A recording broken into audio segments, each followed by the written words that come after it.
سورہ شورا کی وہ جو آخری آیت ہے جس میں رسالت مآب صلی اللہ علیہ وسلم کی طرف نسبت دے کے یہ کہا گیا کہ آپ نہیں جانتے تھے کہ قرآن کیا کتاب کیا ہے اور ایمان کیا ہے، اور اس میں ہم جناب رسالت مآب صلی اللہ علیہ وسلم کی طرف یہ ظاہر ہے اگر ہم کتاب کے معنی قرآن پاک لیں گے تو کس طرح، یہ تو ممکن نہیں ہے کہ ہم جناب رسالت مآب صلی اللہ علیہ وسلم کی طرف یہ نسبت دیں کہ وہ با ایمان نہیں ہے، جبکہ ہماری بہت سے اپنے یونیورسٹی دور میں، میں خود اس کا شاہد ہوں اس لیے کہ میری کچھ اہل حدیث حضرات سے گفتگو ہوئی تھی، تو انہوں نے باقاعدہ طور پہ میرے سامنے یہ کہا کہ اس 40 سال تک ان کے پاس معاذ اللہ ثم معاذ اللہ ایمان بھی نہیں ہے۔ ہم چونکہ اس چیز کے قائل نہیں ہیں، ہمارے نزدیک تو نبی جب پیدا ہوتا ہے تو وہ نبی ہی ہوتا ہے، اور جناب رسالت مآب صلی اللہ علیہ وسلم کے لیے تو ایک حدیث بھی ہے، کنت نبیا و آدم بین الماء والطین، میں تب بھی نبی تھا جب آدم ابھی پانی اور مٹی کے درمیان میں تھے۔ تو جناب رسالت مآب صلی اللہ علیہ وسلم کے لیے سورہ شورا کی آیت ہے جس میں یہ ہے کہ آپ نہیں جانتے تھے کہ کتاب کیا ہے اور ایمان کیا ہے، تو اس سے مراد کیا اس کی یہ مطلب مجملاً طور پر ان کو معلوم تھا کتاب اور ایمان کا، اس کی جو ہمارے مفسرین نے اس کی شرح کی کہ وہ یہ کہتے ہیں کہ مجملاً طور پر قرآن پاک پتہ تھا مگر اس کی تفاصیل نہیں پتہ تھی، اسی طرح مجملاً طور پر ایمان تھا مگر اس کی تفاصیل نہیں تھی۔ آپ ذرا تھوڑا سا اس کے حوالے سے مجھے گائیڈ، یہ دیکھیں رسول اللہ صلی اللہ علیہ وسلم کی جو خلقت ہے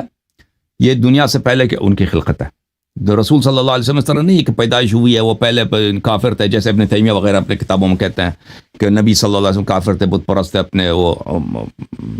بتوں کی پوجا کرتے تھے، بعد کیونکہ اللہ نے بولا قرآن میں بولا وہ کذالک اوحینا الیک روحا من امرنا ما کنت تدری ما الکتاب والایمان، آپ کو پتہ ہی نہیں ایمان کیا چیز ہے، ہم نے جبرائیل بھیجا ہے، جبرائیل نے آپ کو بولا کہ ایمان کیا کوئی بھی چیز ہے۔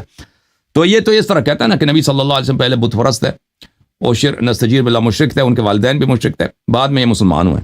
تو یہ ان کا عقیدہ ہے۔ لیکن ہمارے ہاں دیکھیں اہل بیت طاہرین علیہ الصلوۃ والسلام کی جو احادیث روایات ہیں، دنیا کی خلقت سے پہلے، زمین و آسمان کی خلقت سے پہلے اللہ تعالیٰ نے حبیب صلی اللہ علیہ وآلہ وسلم حضرت محمد مصطفیٰ صلی اللہ علیہ وسلم کو خلق فرمایا، تو ان کی خلقت بڑی طویل ہے، دنیا سے بہت پرانی ہے اور انبیاء سے بہت پرانی ہے، اور یہ قطعاً یہ جو قرآن کی جو یہ آیت ہے یہ دیکھیں اس مرحلے کی بات نہیں ہو رہی کہ ان کی ولادت کے بعد کی دنیا میں بات ہو رہی ہو، کیونکہ یہ ان کے سب آبا مومن تھے۔ نبی صلی اللہ علیہ وسلم خود دیکھیں کتاب نہج البلاغہ میں امیر المؤمنین علیہ السلام کی حدیث ہے کہ میں نبی صلی اللہ علیہ وسلم کے ساتھ بچپن سے پھرتا تھا، جب تک میں نے ہوش سنبھالی میں نبی صلی اللہ علیہ وسلم کے ساتھ اس طرح تھا جیسے اونٹ کی بچی جو اونٹ کا جو بچڑا ہوتا ہے اونٹنی کے ساتھ چلتا ہے، اپنے ماں سے جدا نہیں ہوتا، میں اسی طرح نبی صلی اللہ علیہ وسلم جدا نہیں ہوتا تھا۔ اور پھر وہ امیر المؤمنین علیہ السلام کہتے تھے تو اسی وقت میں نبی صلی اللہ علیہ وسلم پہ نبوت کے آثار میں دیکھتا تھا۔ اور پھر امیر المؤمنین علیہ السلام فرماتے ہیں کہ نبی صلی اللہ علیہ وسلم جب بچے تھے اس زمانے سے اللہ تعالیٰ نے ایک ملک ایک فرشتہ ان کے ساتھ لگا رکھا تھا جو ہمیشہ نبی صلی اللہ علیہ وسلم کو بتاتا تھا کہ یہ کرنی چاہیے، یہ نہیں کرنی چاہیے، یہ کرنی چاہیے، لیکن اس وقت شریعت لوگوں کے لیے نہیں تھا، شریعت جو تھا اس وقت صرف اپنے لیے تھا، تبلیغ کے لیے نہیں تھا، ٹھیک ہے نا۔ تو یہ بچپن سے ہی ان کے ساتھ امیر المؤمنین علیہ السلام فرماتے ہیں کہ ملک ہوتا تھا نبی صلی اللہ علیہ وسلم کے ساتھ، نبی صلی اللہ علیہ وسلم کو اللہ کی جانب سے پیغام لے کے آتا تھا، اور نبی صلی اللہ علیہ وسلم دنیا سے پہلے وہ مومن تھے، انہوں نے ہمارے پاس تو احادیث بے شمار ہیں کہ ملائکہ کو انہوں نے ایمان سکھایا، یعنی جب جبرائیل وغیرہ خلق ہوئے تو اس کا حدیث بہت زیادہ کہ جبرائیل کو، اسرافیل، میکائیل، حملہ عرش کو نبی صلی اللہ علیہ وسلم نے اللہ کی توحید سکھائی ہے، ٹھیک ہے نا۔ تو یہ جو آیت ہے یہ مشکلات آیات میں سے یہ جو کس مرحلے کی طرف اشارہ کر رہا ہے ہمیں نہیں معلوم، یہ قطعاً ان مراحل سے جس نے جبرائیل جب خلق ہوا جبرائیل کو کلمہ پڑھایا، جبرائیل کو توحید سکھایا، ٹھیک ہے نا،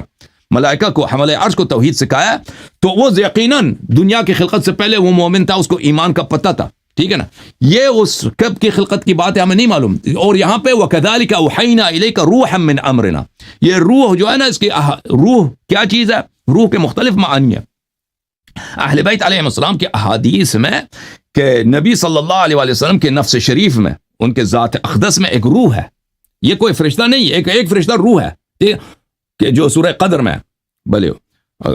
لیلۃ القدر وما ادراک ما بھلے وما ادراک ما لیلۃ القدر، لیلۃ القدر خیر من الف شہر تنزل الملائکۃ والروح، وہ ایک فرشتہ ہے، وہ فرشتہ ہے جی، وہ ایک فرشتہ ہے۔ ایک روح اور ہے، ایک روح اور ہے جو نبی صلی اللہ، وہ روح انسانی روح نہیں ہے جو ہر انسان کے روح میں ہے نا، ہر انسان کے بدن میں جب تک وہ زندہ روح ہے وہ نہیں ہے، ایک اور روح ہے،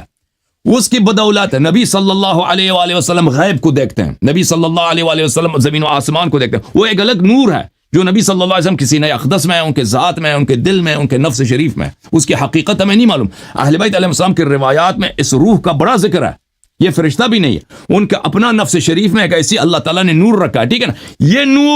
یہ نور اس طرح نہیں ہے کہ یہ ولادت کے بعد یہ